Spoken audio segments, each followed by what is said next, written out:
Сейчас мы приготовим освежающий летний лимонад. Нам понадобится 2 ломтика апельсина, немножечко мяты, и все это нам нужно растолочь, размять. У меня специальная штучка, как у барменов, и с помощью нее я буду выжимать сок.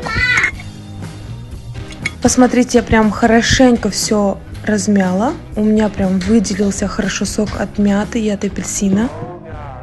Теперь сюда я добавлю лед, добавлю фруктовый сироп, у меня это со вкусом апельсина и со вкусом маракуйи.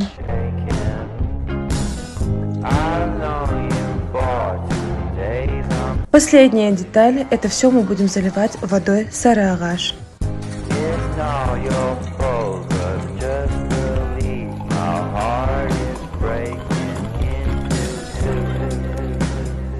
Хорошенечко все перемешаем, и наш напиток готов. Вы порадуете свою семью и своих гостей. Где купить фруктовые сиропы, я уже писала, напишу под постом еще раз. Приятного всем аппетита. Давайте чокнемся.